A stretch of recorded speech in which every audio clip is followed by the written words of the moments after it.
When I first bought the old funeral home, the locals had a lot to say about it. People talked in hushed tones, warning me about its history and its strange occurrences. But I thought they were just stories, old wives' tales designed to scare the new guy. It wasn't until I started the renovations that I began to question those stories. Something about the place felt wrong, even when I was alone. I remember the first time I noticed something out of place. I had been working late, scrubbing the floors, when I felt it. A cold draft. There was no reason for it. All the windows were shut tight, the doors locked. Yet the air around me seemed to grow heavier, almost suffocating. I brushed it off, chalking it up to the age of the building. But deep down, I knew it wasn't just old plumbing or worn-out vents causing the chill. One evening, as I walked through the basement, I spotted a loose floorboard. It caught my eye because it was oddly out of place, as though it had been tampered with recently. I pried it up with a crowbar, expecting to find some old trash or debris. What I found instead stopped my heart. The floor beneath was uneven, and I could see the remnants of something buried there. Deteriorating fabric and what appeared to be wooden crates. The smell hit me next. A musty, decomposing scent that made my stomach churn.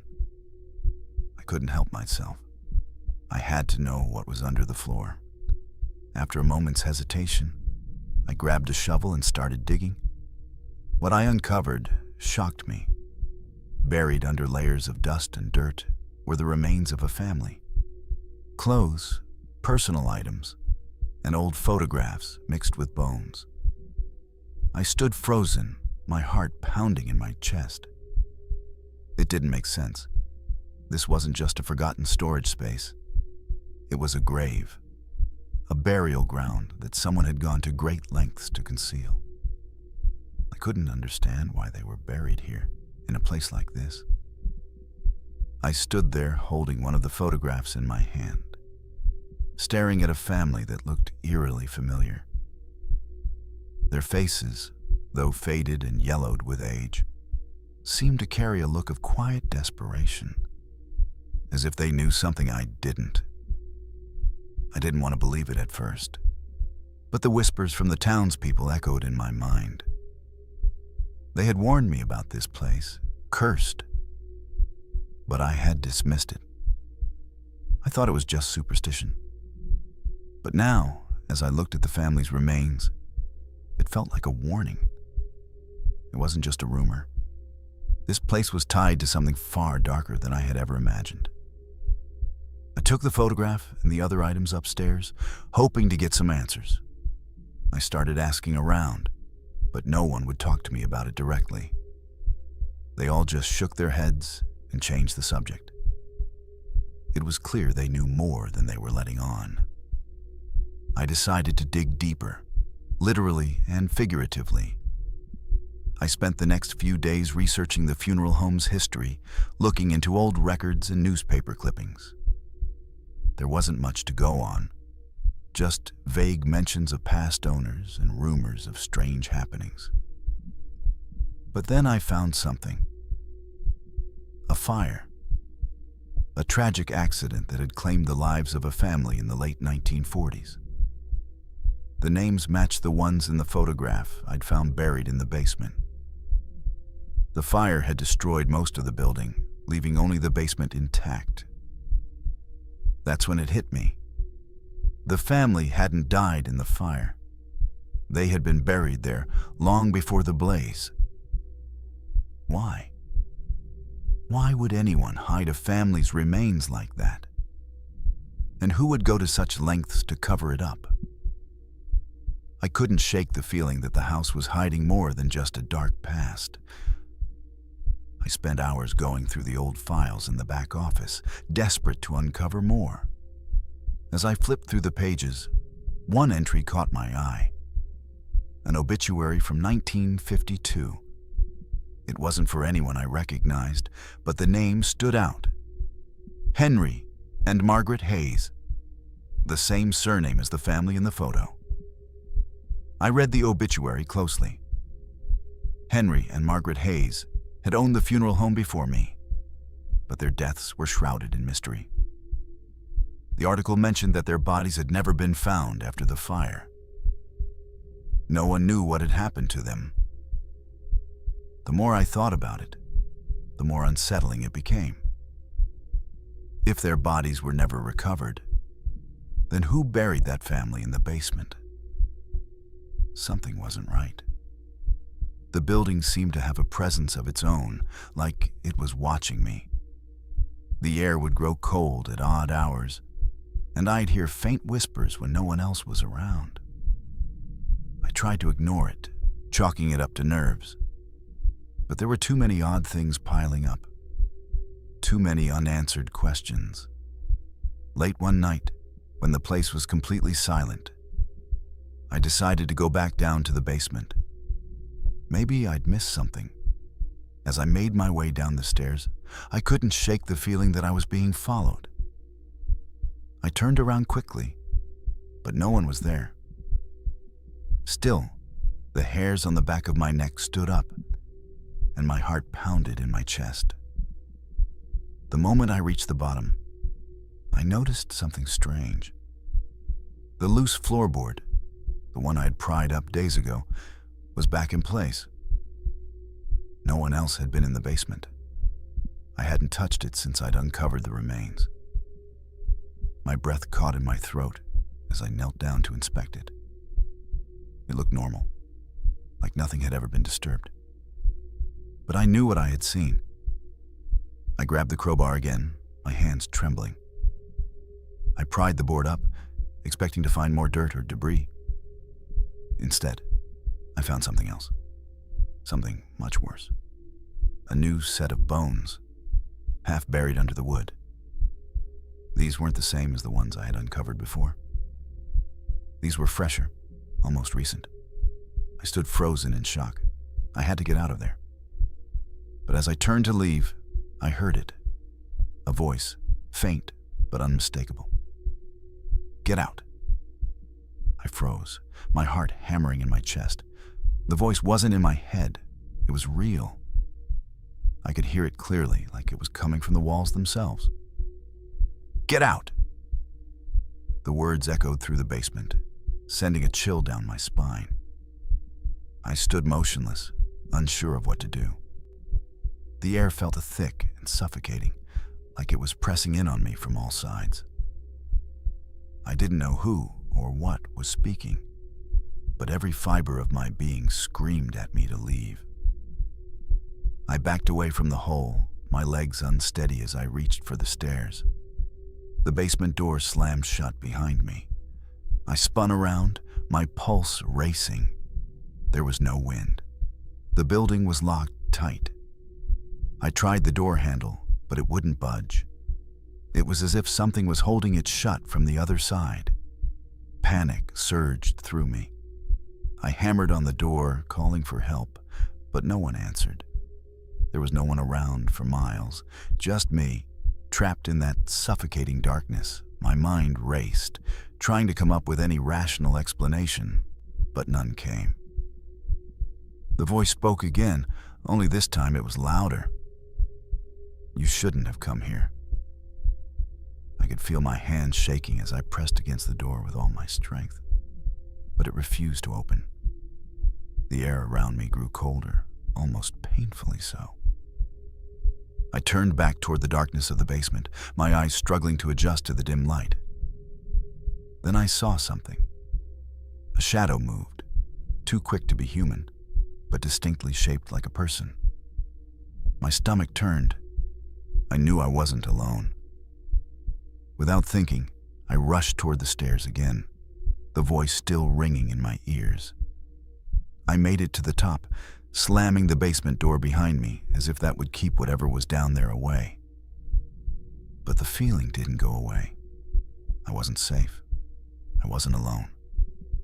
I ran to the front door of the funeral home, but as I pulled on the handle, it refused to budge.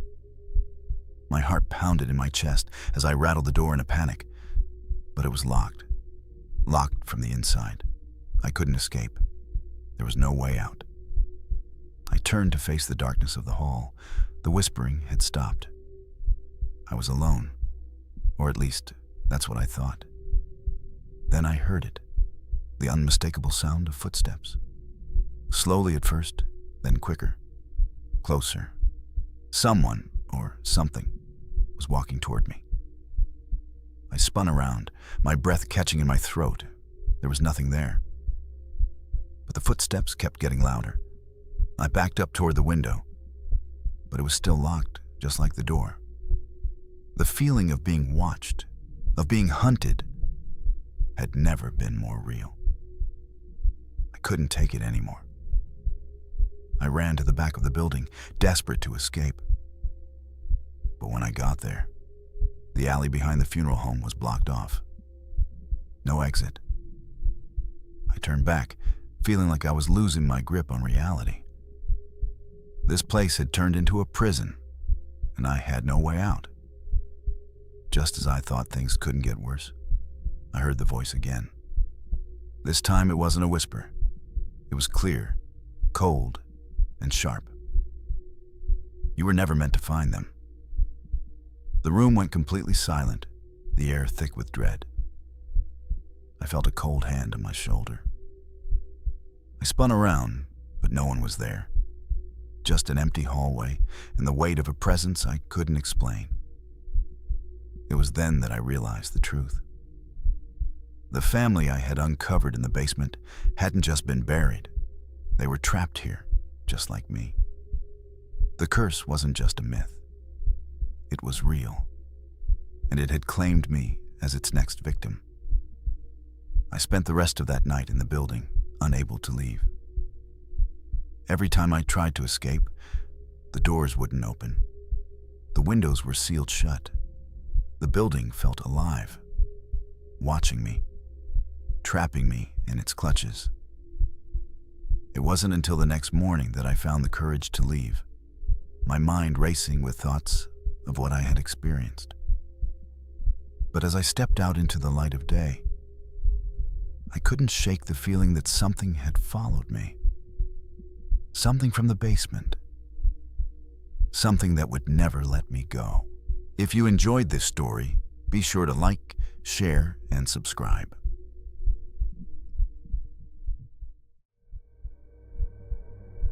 I was 26, working as a night watchman at a small funeral home in Providence, Rhode Island.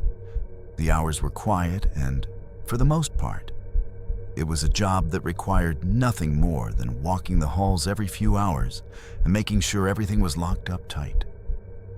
I thought it would be a breeze, but the building had a presence to it that made those quiet hours drag on.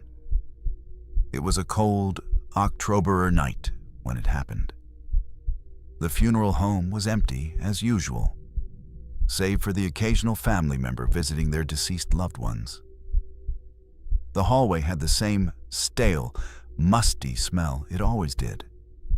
Dusty furniture and the faint, lingering scent of incense from the earlier service. The soft flickering of the overhead fluorescent lights gave the place an eerie atmosphere that made every corner feel like it was hiding something. I remember walking down to the display room around 2 a.m. It was my usual round, just checking the rooms and making sure the doors were secure. Everything seemed normal, but there was something about that room that always bothered me.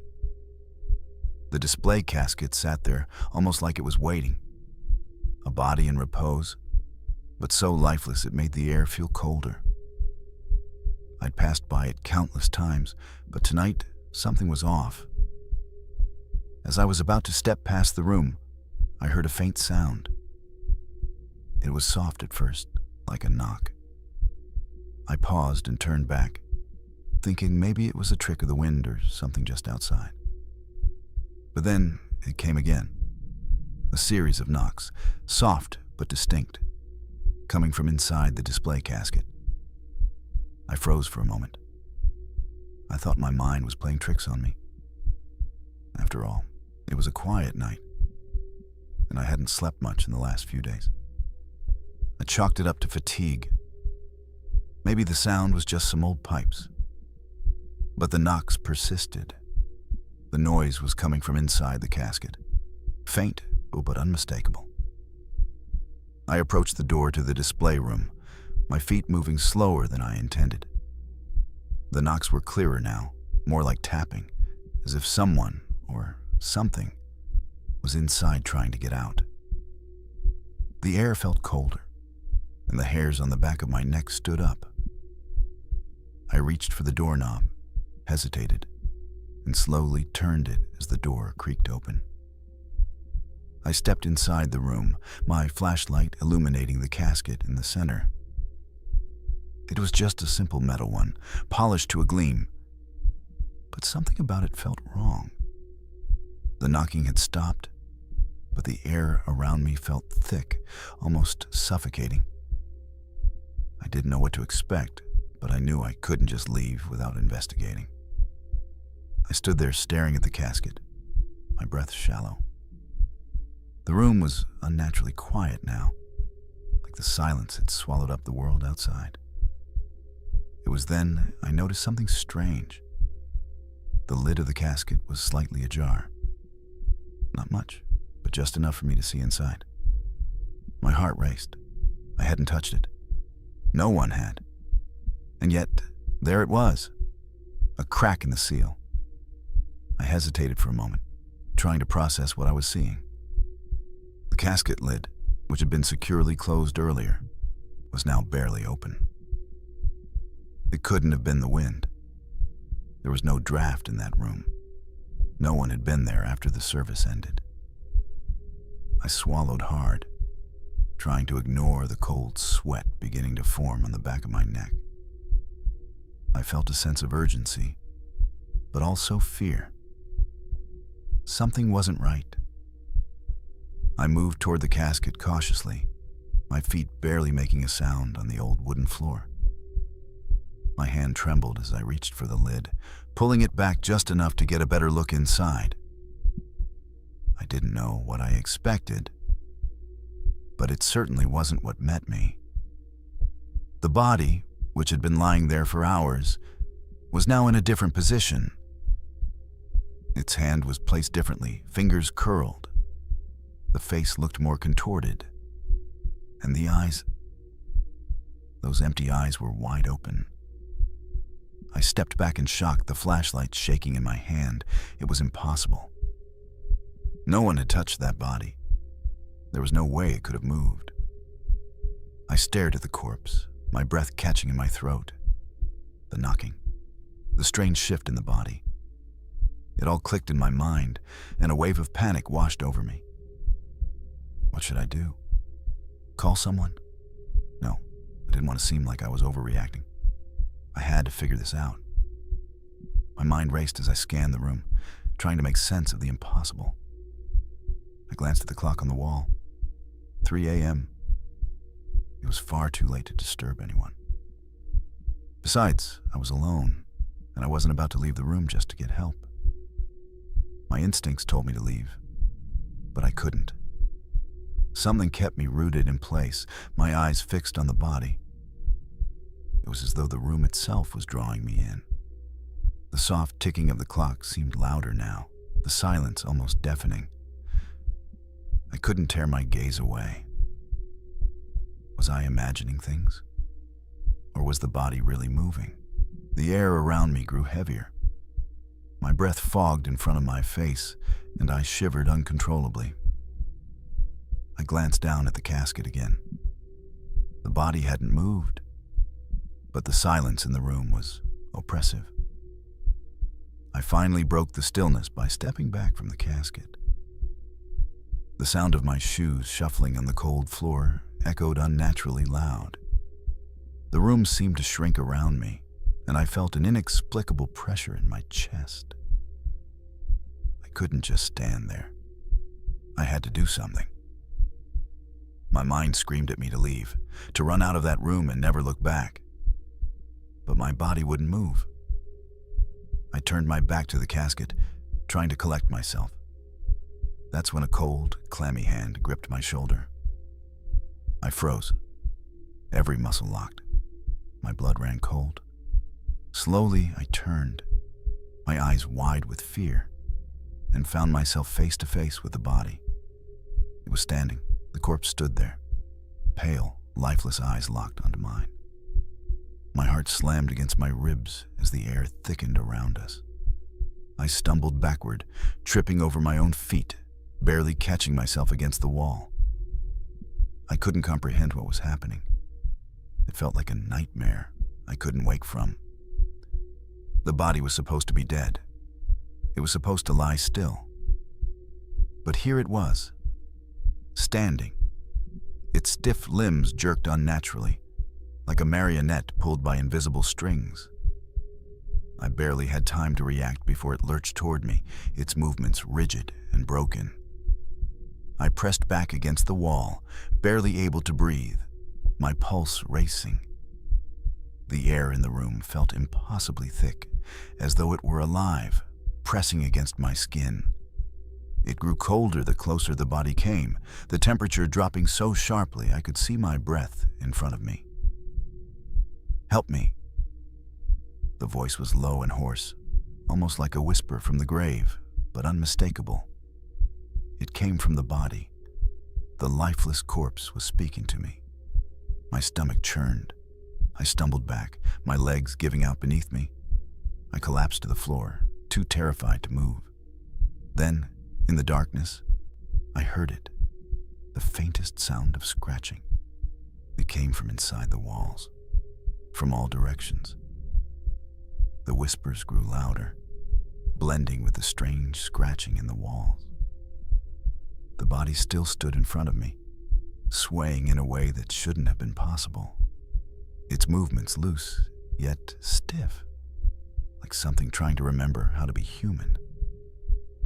It drifted closer, and I could feel its icy breath against my face. I had to get out. I tried to force my legs to move, but they wouldn't cooperate. Panic surged through me, hot and blinding. I scrambled toward the door and grabbed the handle, twisting it frantically. Locked. I rattled it harder, desperation clawing at my chest. It wouldn't budge. I turned, searching wildly for another way out. There had to be something. A window, another door, anything. But the room felt different now. Smaller. The corners seemed darker, stretching inward as though the walls themselves were leaning closer. The whispers rose in volume, overlapping until they became an incoherent murmur. Beneath them, the knocking returned, louder this time. Not from the casket, from inside the walls, from everywhere. It sounded like fists pounding from the other side, like something, or someone, was trying to break through. My breathing grew ragged, each gasp tight with dread. The air felt thick, almost gelatinous, filling my lungs too slowly. My vision blurred at the edges. The corpse tilted its head slightly, its eyes never leaving mine. Its mouth twitched, stretching too wide.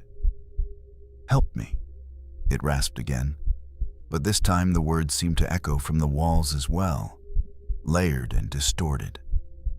The pounding intensified. The wooden panels around the room began to tremble, dust sifting down from the ceiling.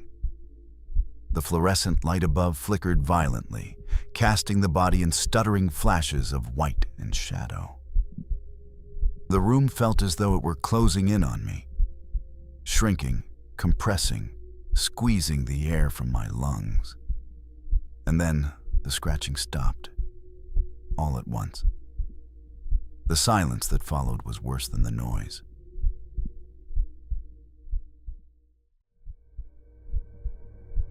I was 20 when I started helping my grandfather at his funeral home in Boise, Idaho.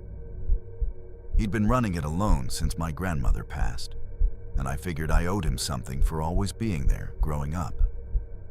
My job was mostly small tasks: cleaning rooms, arranging chairs, sometimes organizing paperwork in the office.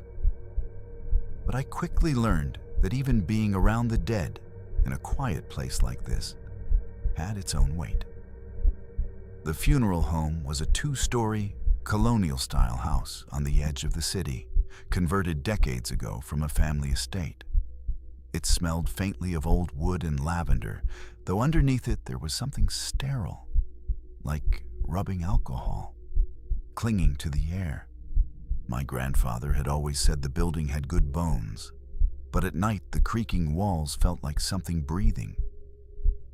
I stayed mostly on the first floor, unless I had to go upstairs for linens or supplies.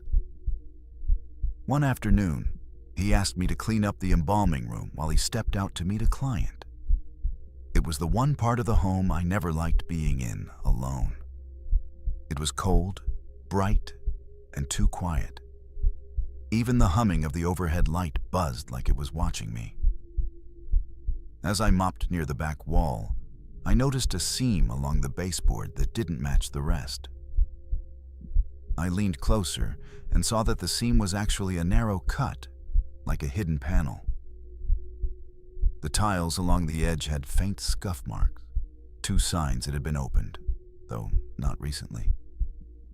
I thought it might be a utility space, maybe for pipes or wires, but when I pressed on it, something shifted. A soft click followed, and the board loosened slightly. There was a square hole, barely big enough to crawl through, covered in darkness. I hesitated. The space beyond smelled musty, and a draft of air rolled out, colder than the room itself.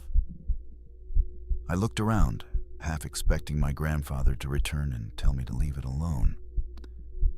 But curiosity tugged at me. I grabbed a flashlight from the supply shelf and pointed it inside. The beam cut through thick dust and cobwebs, revealing a narrow dirt passage. The walls were brick, old and crumbling, lined with wooden beams that looked unstable. It extended maybe 10 or 15 feet before vanishing into shadow. Something about the air inside was wrong. Not just the cold, but an old buried stillness that didn't belong. The space had been sealed for a reason. I knelt down and hesitated again. My gut was telling me not to. But the silence of the funeral home made everything louder. My breath, the flashlight's click, the whisper of something distant. I crawled in slowly, one arm stretched ahead, fingers grazing the gritty floor as the wall behind me faded from view. I felt the strange, immediate sense that I wasn't supposed to be here. The crawl space narrowed as I moved deeper, forcing me to shift sideways to keep going. My flashlight flickered once, and I froze, heart racing before it steadied again. Dust hung in the beam like smoke, and the silence pressed harder the farther I went. Behind me, the entrance was a shrinking rectangle of light, and beyond that, just the sterile quiet of the embalming room. The walls felt wrong the deeper I crawled. Not like foundation brick, but older, almost like stone that had been there long before the house. My hand touched something soft and decayed, and I jerked back, the flashlight revealing an old, torn cloth bundled under debris. It looked like a blanket, the kind you'd find in a nursery. That's when I realized this space wasn't just storage. It had been used. The passage ended at a wooden door, barely higher than my shoulders, embedded crookedly into the stone. The metal latch was rusted, but unlatched. I hesitated again, then slowly pulled it open. It creaked like it hadn't moved in years. Behind it was a small room, maybe 8 feet wide and almost completely empty, except for a rocking chair in the middle, slowly shifting back and forth like it had just been touched. I stayed in the doorway, not breathing. The chair rocked twice more, then settled. My flashlight dimmed again, just briefly, but it was enough to make the shadows jump. There were faint marks on the walls, scratches like someone had tried to claw their way out. Above the chair was a single chain dangling from the ceiling, ending in nothing. I took one careful step inside, scanning for anything else. There was a tin box in the corner, half buried under loose dirt. I picked it up and opened it, finding brittle papers and a small photograph of a man and a young boy standing in front of the funeral home decades ago. On the back, in faded pencil, was written, "For your own good. Keep this shut." That's when I heard it. A shuffling sound, faint, like skin dragging over stone. It was behind me, somewhere in the crawl space I had just passed through. My body tensed, and I held the flashlight tight. But I didn't move. It wasn't an animal. It was deliberate, slow-paced movement, like someone crawling the same path I had taken. I turned back toward the crawl space, shining my light through the open door. The rocking chair behind me began to move again. Not gently this time, but jerking in short bursts, like someone was pushing it hard. I didn't look back. I crouched low and moved fast, dragging myself into the tunnel, ignoring the cramped walls and sharp rocks. I just wanted out. The crawl back felt longer than it had before, like the space was stretching. With every panicked move, my flashlight began dimming again, and this time it didn't recover. I smacked it against my palm, heart hammering, until it flickered weakly back to life. The sound behind me was closer now, still dragging, still slow. It felt patient, like it knew I couldn't move fast enough. I kept crawling, ignoring the sting of my knees on gravel and brick. The scent had changed, less musty now, more like earth that had been freshly turned. I reached the opening at last, pulling myself out into the embalming room, not even caring how hard I hit the tile floor. I turned around, light trembling in my hand, and stared at the crawl space. There was nothing there. Just the square hole in the wall, perfectly still, like it had never been touched. But I knew something had followed me. I sat on the floor, catching my breath, staring at that dark square as if expecting a hand to reach through. When it didn't, I stood quietly, pushed the panels shut and backed away without turning. I didn't tell my grandfather that night. I couldn't even explain what I'd found. Not the chair, not the picture, not the thing that followed. I kept it to myself, but I never went near that wall again. Days passed, and I started to convince myself I'd imagined most of it, until I saw the rocking chair.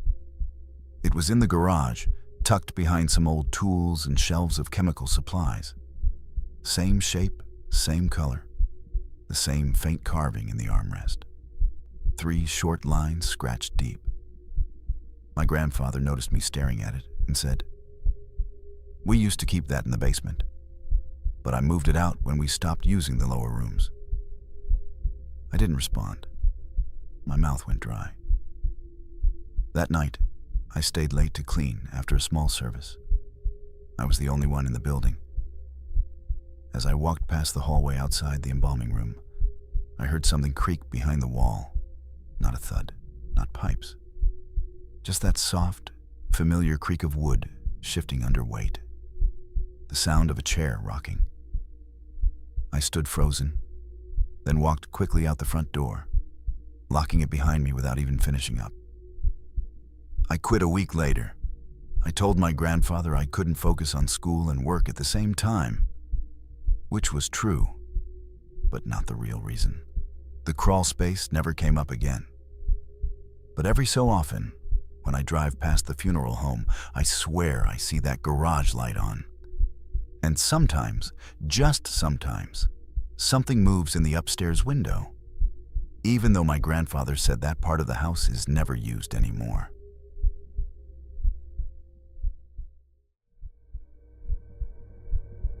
I was 31 in broken Lubbock, Texas. when a man in a wrinkled suit offered me $400 cash to stay overnight with a body. I'd been doing odd jobs off Craigslist. Nothing legal enough for a paper trail. He told me it was for tradition, that the body couldn't be left alone. I didn't ask questions. I just needed the money. He gave me the address of a small brick funeral home just past the edge of town. The place was quiet, set back from the road behind a crumbling iron gate and a dirt parking lot.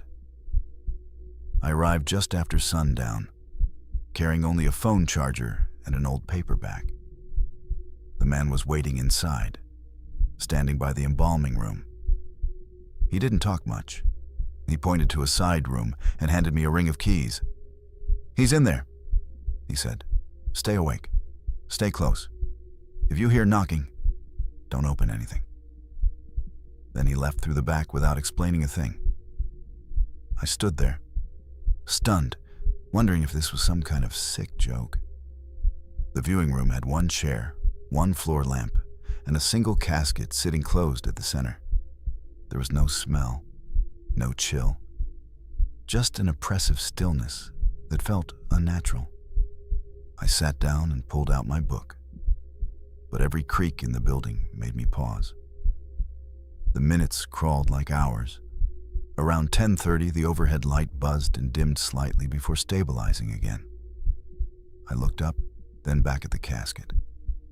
Nothing had changed, yet my skin prickled, as if the air had shifted. I kept trying to shake it off, but the silence had weight. Sometime after 10, I thought I heard a soft knock from somewhere behind the room. Not the casket, more like the wall. It was slow. 3 dull thuds, then nothing. I got up, checked the door, looked around. Everything was still. Too still. The feeling of being watched had settled in. By 12 o'clock, the knocking came again. This time it was from the far corner, where a small utility closet stood. I hadn't opened it yet. The sound wasn't loud, but it had rhythm, almost like someone tapping a pattern. I pressed my ear to the door. I heard breathing. I stepped back quickly, heart racing, and checked the keys on the ring. One was labeled closet, but I wasn't about to use it. Instead, I pulled the chair a little farther from the door and kept my eyes on the casket. I tried to tell myself it was just pipes or mice. At 11:45, I noticed something new. The casket had shifted slightly. Not open, not even cracked, but it had turned maybe an inch on its base. I hadn't heard anything move. I stared at it for a solid 5 minutes, waiting to see if it would do it again. Nothing. I didn't sleep at all. By midnight, I was pacing slowly from one end of the viewing room to the other. Every time I passed the casket, I glanced at it out of instinct. The air felt thicker now, like the room was getting smaller. My own breathing sounded too loud. There was a thermostat on the wall. It read 74, but it felt much colder than that. My arms were covered in goosebumps, and the metal on the casket seemed to be fogging faintly. Still, I hadn't touched anything.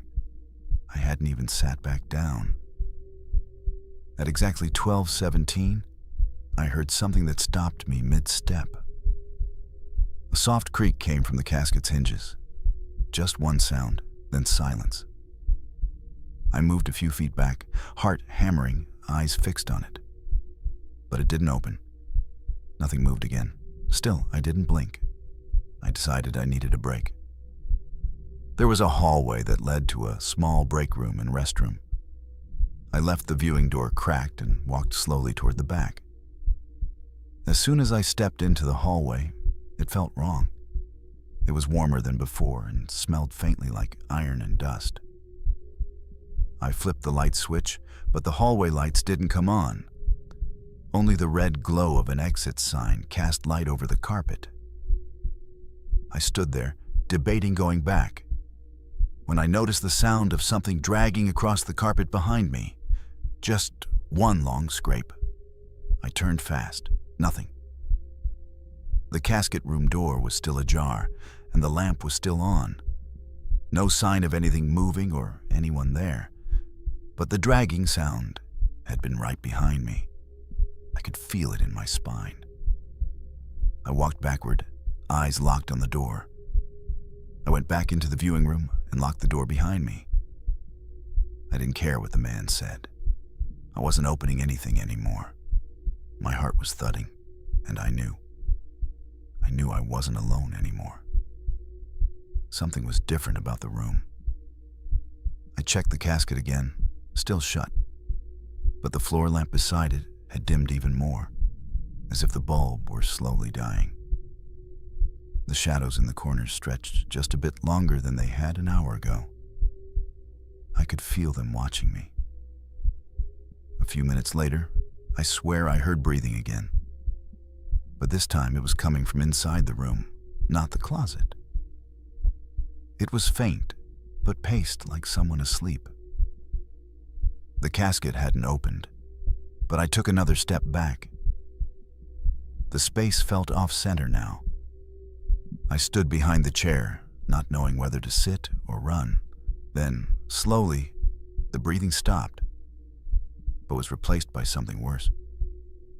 A whisper. It didn't sound like words, more like a low, humming moan from somewhere between the wall. I backed toward the door. I reached for my phone to call someone. Anyone. But it was dead. I'd left it charging on the table, and the screen was black. When I tried to turn it on, nothing happened. I checked the plug. The cord was unplugged. I hadn't moved it.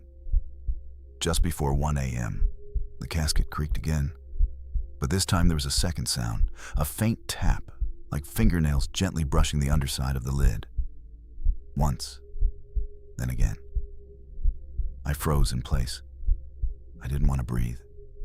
I didn't want it to hear me. I don't know how long I stood there, frozen, but my legs eventually forced me to move. I backed into the corner near the lamp and crouched down, trying to make myself smaller. The tapping had stopped again, replaced by that awful quiet. Every sound in the room seemed to wait. Then the light flickered. Once, twice. On the third flicker, I swear the shadows moved. Not just shifted, but moved, like they were separating from the walls. The dimness took on a weight, and I felt something stand behind me that I couldn't see. I turned, but there was nothing there. Nothing I could see. Anyway, I reached for the chair and sat down, mostly because I was shaking too much to stay standing. That's when I saw it. The casket's top had shifted. A crack had opened. I never heard it open. It was just slightly ajar, maybe an inch or two. I got up slowly, staring at that gap. Nothing came out. No hand, no movement. But the feeling in the room was unbearable now, like the pressure in my head before a storm. I tried to convince myself it had been that way the whole time, and I hadn't noticed. Maybe the lid was always unlatched. But the whispering returned, this time clearer. Still no words, just a muffled, wet, rustling sound that made my skin crawl. I backed toward the wall and pressed my hand against the switch for the hallway lights again. This time, they came on. The hallway glowed yellow, warm, and still. But I couldn't leave. My legs wouldn't let me. It felt like stepping out would be worse. I looked at the clock. 2:14 a.m. Still nearly 4 hours to go. There was no way I could last. I had to make a decision. Either leave and never explain why, or stay and risk whatever was in that room with me. I sat back down slowly. Then the air shifted again. It got cold so fast I could see my breath. The lamp gave one last flicker and went dark. Only the hallway light remained, glowing from beneath the door. The casket gave one final, soft click. The lid shut itself. I didn't move again for a long time. Eventually, I must have passed out in the chair from exhaustion or fear. I honestly don't know. When I woke up, sunlight was bleeding through the frosted glass above the door. The casket was still shut. Everything was silent. The man came back just after 7. He asked if everything had gone smoothly. I lied and nodded. I didn't trust myself to speak. He handed me the rest of the cash and smiled as he locked the casket tight with a key he pulled from his coat. As I stepped outside, I didn't look back. I left town 2 days later, got a job in Dallas stocking shelves, and never mentioned that night to anyone. Until now. But sometimes, when it's cold and quiet, I still hear the whispering if I sit too long. I never learned why the body couldn't be left alone. I never found the obituary, and the funeral home closed down 6 months after that. They said it was a family matter. All I know is, whatever I sat with that night wasn't asleep.